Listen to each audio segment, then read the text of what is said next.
मित्रों नमस्कार। सूचना की दुनिया पर आपका स्वागत है। मैं हूं डॉक्टर सुभाष चंद्र सिंह। मित्रों, आज मैं छठे चरण की संभावनाओं पर बात करूंगा। छठे चरण का चुनाव 25 मई को होगा और इस चरण में ये तय हो जाएगा कि भारतीय जनता पार्टी और एनडीए 2/3 बहुमत से कितनी सीटें आगे जा रहे हैं। जैसे पिछले एपिसोड में मैंने बताया था कि भारतीय जनता पार्टी 5वें चरण तक 315 सीटों के आसपास आ गई है, यानी 2/3 बहुमत के करीब, और एनडीए 340 के आसपास आकर के टिक गया है। अब ये चुनाव परिणाम एग्जैक्ट तो आपको 4 जून को पता चलेगा, लेकिन हम पत्रकारों के बीच पूरे देश में जो बातचीत होती है उसका जो आकलन और आपसी सूझबूझ और विश्लेषण के आधार पर जो सीटों की संख्या हम बता रहे हैं, ज़रूरी नहीं कि ये इतनी ही सीटें आए, इससे ज़्यादा भी आ सकती हैं और इससे कम भी आ सकती हैं। आज हम ये बताने की कोशिश करेंगे कि भारतीय जनता पार्टी जो 5वें चरण में 315 के आसपास पाती दिख रही है, इस बार कितनी सीटों का इजाफा हो सकता है छठे चरण के चुनाव में, यानी 25 मई को जो चुनाव होगा। अब मैं पहले ये बता दूं कि किन राज्यों में चुनाव हो रहा है, कितनी सीटों पर चुनाव हो रहा है और भारतीय जनता पार्टी के पास कितनी सीटें हैं। फिर मैं आपको ये बता दूं कि ये जो चुनाव हो रहा है इसमें पश्चिम बंगाल की 8 और जम्मू कश्मीर की 1 सीट छोड़ दें तो बाकी राज्यों में भारतीय जनता पार्टी एनडीए का ज़बरदस्त प्रभाव है। 19 में दिखा भी था। जैसे 7 राज्य और 1 केंद्र शासित प्रदेश यानी जम्मू कश्मीर के अनंतनाग की 1 सीट पर चुनाव हो रहा है। अब 7 प्रदेशों में कौन कौन से है? जैसे दिल्ली में 7 सीटों का चुनाव होगा और 7 की 7 सीटें भारतीय जनता पार्टी के पास हैं। फिर हरियाणा की 10 सीटों पर चुनाव होगा, इसमें 8 सीटें भारतीय जनता पार्टी के पास हैं। जम्मू कश्मीर के अनंतनाग पर जो है फारूक अब्दुल्ला की पार्टी एनसी का जो है कैंडिडेट पिछली बार जीता था, इस बार वहाँ से महबूबा मुफ्ती जो पीडीपी की उम्मीदवार हैं, प्रबल दावेदार हैं अनंतनाग से।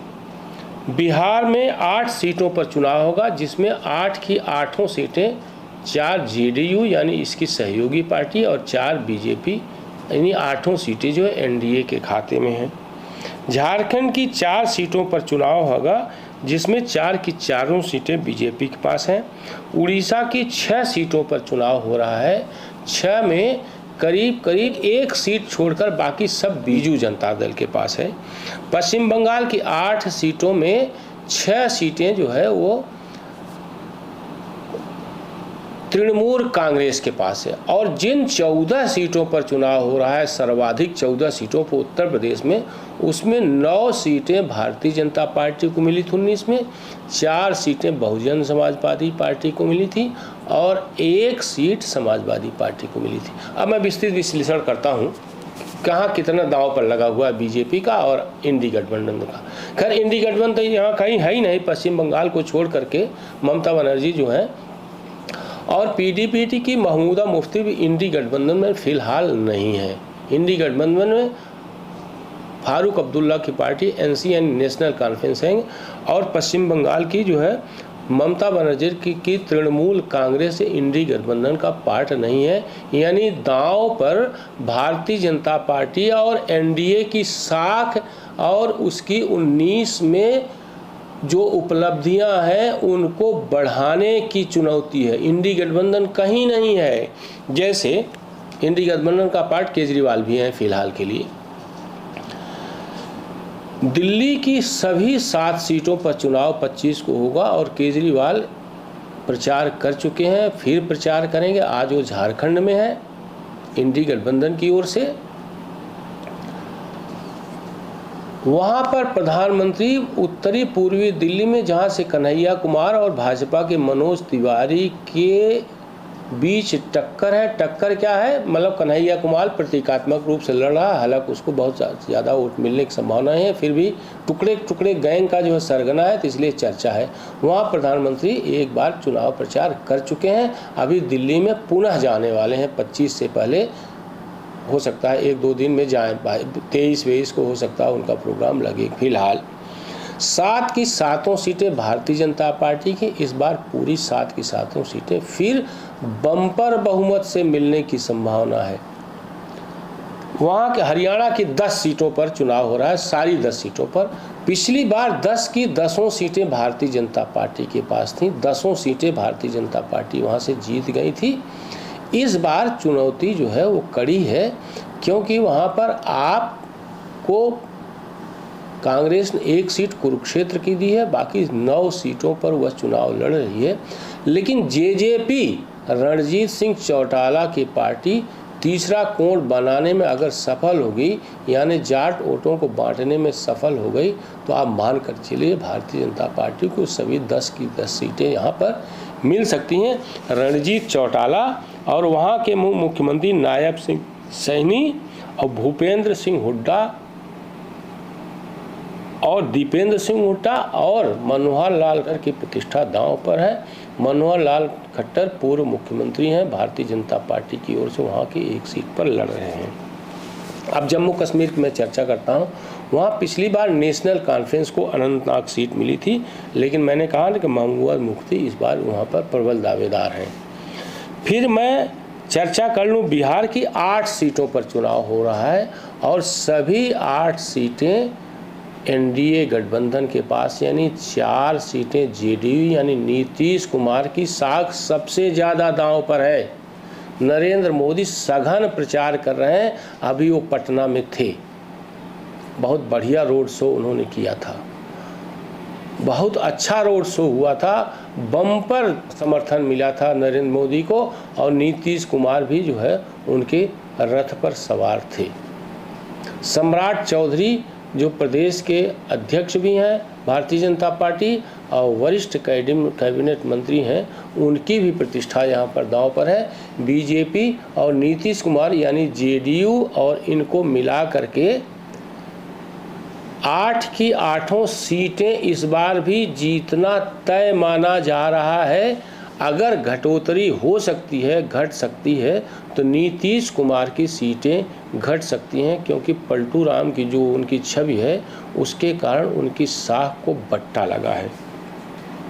फिर मैं आ जाता हूं झारखंड। झारखंड की 4 की 4 सीटें भारतीय जनता पार्टी के पास हैं, इसमें किसी के पास कोई भी सीट नहीं है। 1 सीट कांग्रेस के पास थी, 14 में 12 सीटें भारतीय जनता पार्टी पिछली बार जीती थी, 1 सीट कांग्रेस के पास गई थी, 1 सीट झारखंड मुक्ति मोर्चा हेमंत सोरेन की पार्टी को गई थी। कांग्रेस की गीता कोड़ा, जो मधु कोड़ा पूर्व मुख्यमंत्री की पत्नी थी, जो एकमात्र सीट जीती थी, वो भारतीय जनता पार्टी में शामिल हो गई हैं।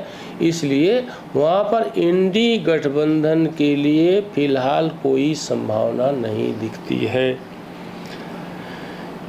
और वहाँ पर बाबूलाल मरांडी भारतीय जनता पार्टी की जो प्रदेश अध्यक्ष हैं और नेता विरोधी दल, उनकी भी साख दांव पर है हेमंत सोरेन के साथ साथ। अब मैं उड़ीसा पर आ जाता हूँ। उड़ीसा में इस बार जो है भारतीय जनता पार्टी बीजेडी को, बीजू जनता दल को कड़ी टक्कर दे रही है। जिन 8-6 सीटों पर चुनाव हो रहा है, वो 1 को छोड़कर सभी सीटों पर बीजू जनता दल का कब्जा है। पूरी सीट पिछली बार संबित पात्रा मात्र 8000 वोटों से हारे थे। ये हालांकि बीजू जनता दल का गढ़ है, लेकिन संबित पात्रा जो भारतीय जनता पार्टी के प्रवक्ता हैं, वो इस बार इस सीट को ज़रूर निकाल सकते हैं। उसके बाद पश्चिम बंगाल की 8 सीट है।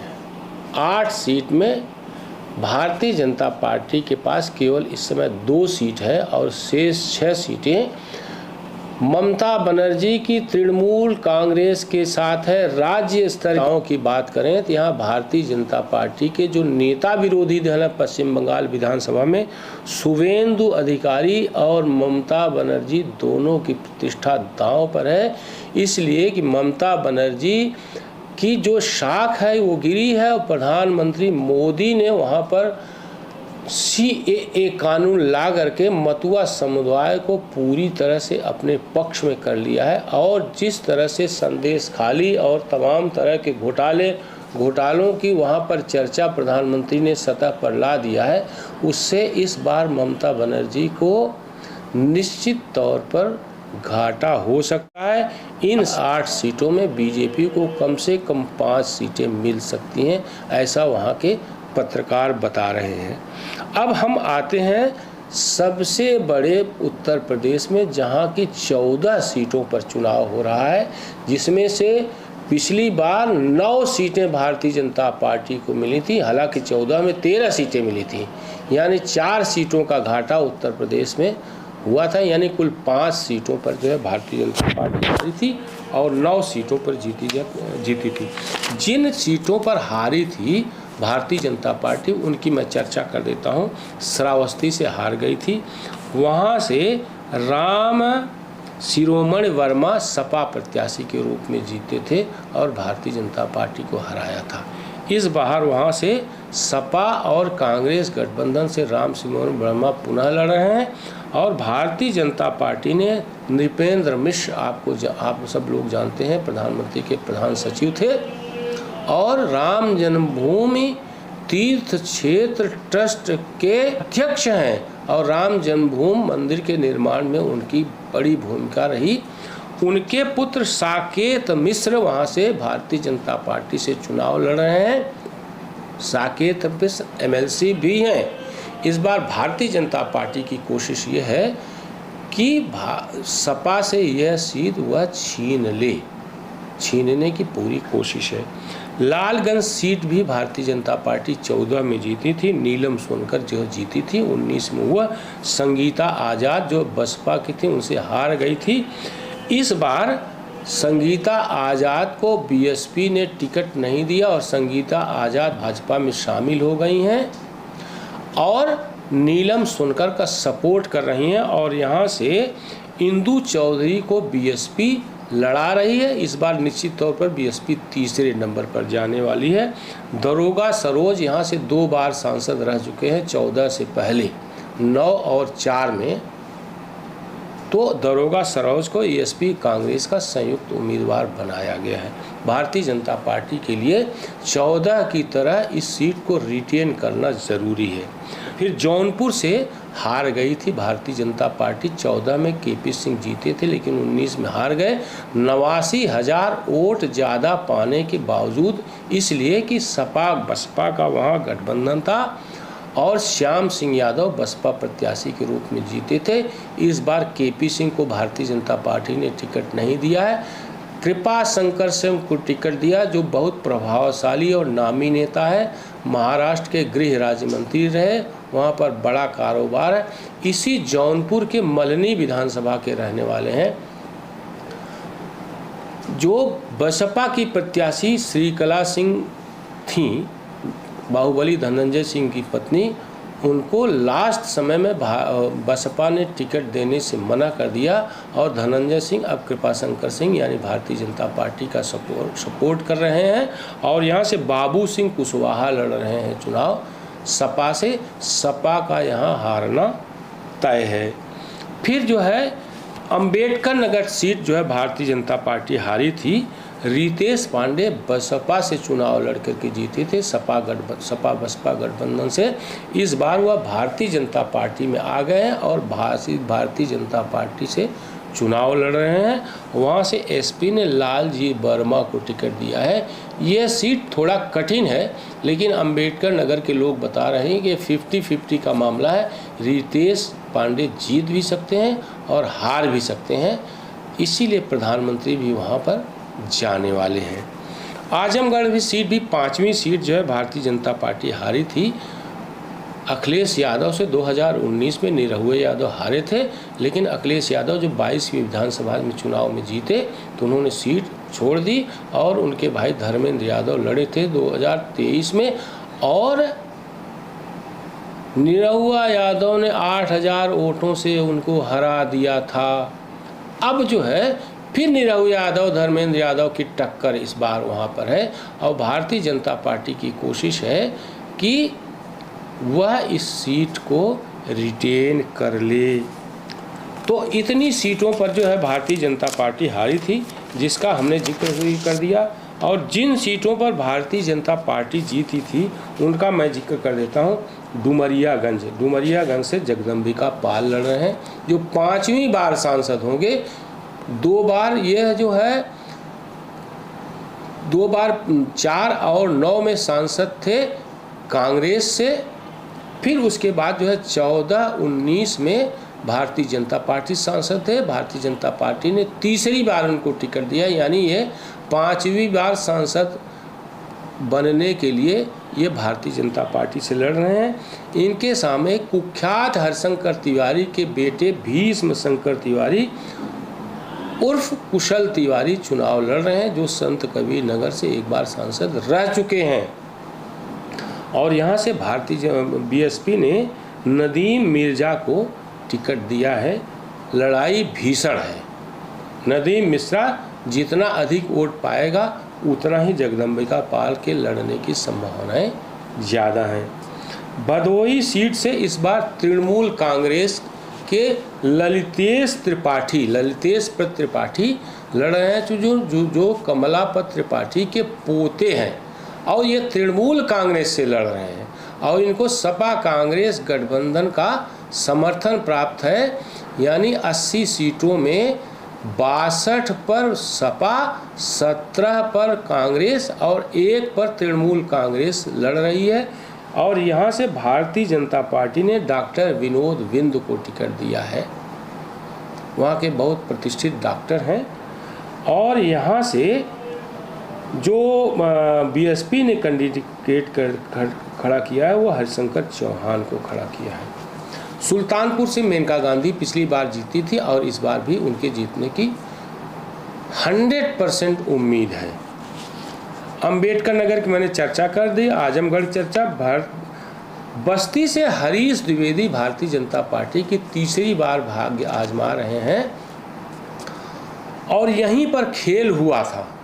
बसपा ने दया शंकर मिश्र को यहाँ से हटा लिया था और उसको ये लगा कि अगर वो प्रत्याशी नहीं हटाएगी तो सपा जीत जाएगी और सपा से राम प्रसाद चौधरी जो कुर्मी समाज से आते हैं वो टिकट उनको सपा ने दिया है। बसपा ने वहाँ से दया शंकर मिश्र को हटा करके एक पिछड़े समाज के व्यक्ति को टिकट दिया। यानी हरीश द्विवेदी के जीतने का रास्ता तो बसपा ने ही इसलिए तय कर दिया ताकि वहाँ से सपा न जीत पाए। संत कबीर नगर से प्रवीण निषाद जो है पिछली बार जीते थे 19 में, इस बार भी भारतीय जनता पार्टी ने उनको उम्मीदवार बनाया है, अपना निशान दिया है। वह निषाद पार्टी के अध्यक्ष संजय निषाद के पुत्र हैं। दूसरी बार सांसद बनने के लिए लड़ रहे हैं। और यहाँ से पप्पू निषाद चुनाव लड़ रहे हैं समाजवादी पार्टी से। फूलपुर से भारतीय जनता पार्टी ने वहाँ के स्थानीय विधायक प्रवीण निषाद को टिकट दिया है। यह सीट जो है केसरी देवी पटेल जीती थी 19 में, उनका टिकट भारतीय जनता पार्टी ने काट दिया है। और यहाँ से प्रवीण निषाद बीजेपी से, अमरनाथ मौर्य जो है वहाँ से मतलब अमरनाथ मौर्य को एसपी ने टिकट दिया है और बीएसपी ने जगन्नाथ पाल, यानी तीनों प्रत्याशी ओबीसी समाज से हैं। और इसमें प्रवीण निषाद, यहाँ पर निषादों की संख्या ज़्यादा है, पटेलों की संख्या ज़्यादा है, इसलिए इस सीट को भारतीय जनता पार्टी जो है इस बार भी जीतने की ताबड़तोड़ कोशिश कर रही है। इस पर मैं अभी जब दौरे पर गया था तो वहाँ पर ये मतलब सामान्य चर्चा थी कि यह सीट भी योगी मोदी के नाम पर जो है जीती जाएगी। मछली शहर सीट से बीपी सरोज भारतीय जनता पार्टी के पिछली बार मात्र 187 वोटों से जीते थे। वो भी प्रधानमंत्री की कॉन्स्टिट्यूएंसी की एक सीट पिंडरा मछली शहर में है, वह विधानसभा प्रधानमंत्री की कॉन्स्टिट्यूएंसी में पड़ती है, मतलब वाराणसी पिंडरा, और यह मछलीशहर कॉन्स्टिट्यूंसी का हिस्सा है, प्रधानमंत्री के कार्य क्षेत्र में है, यानी वाराणसी जिले की यह सीट है, लेकिन पड़ती है मछलीशहर में। यह शेष 4 सीटों पर हारते हुए यहाँ बीपी सरोज को पिंडरा से इतना ज़्यादा बहुमत मिला कि वह 187 सीटों जीत गए, और यह सीट भी कठिन है। यहाँ से बीपी सरोज को भारतीय जनता पार्टी ने पुनः प्रत्याशी बनाया है, और एसपी ने प्रिया सरोज को उम्मीदवार बनाया, जो सुप्रीम कोर्ट में वकील हैं, लेकिन नई है इस क्षेत्र के लिए। उनके पिता तूफानी सरोज यहाँ से सांसद रह चुके हैं। प्रिया सरोज की यही एक पहचान है। और बीएसपी ने यहाँ से पूर्व IAS अफसर कृपा शंकर सरोज को उम्मीदवार बनाया है, जो वो भी इस क्षेत्र के लिए नए हैं, यानी बीपी सरोज ही पुराने हैं। तो इस बार उसकी कोशिश है भारतीय जनता पार्टी की 14 की 14 सीटें इस बार जीते। अगर इन सब चीज़ों को मिला दें तो भारतीय जनता पार्टी गिरी हालत में 340 से अधिक सीटें प्राप्त कर सकती है। 340 से 345 के बीच में उसकी सीटें जा सकती हैं। फिलहाल इस एपिसोड में इतना ही।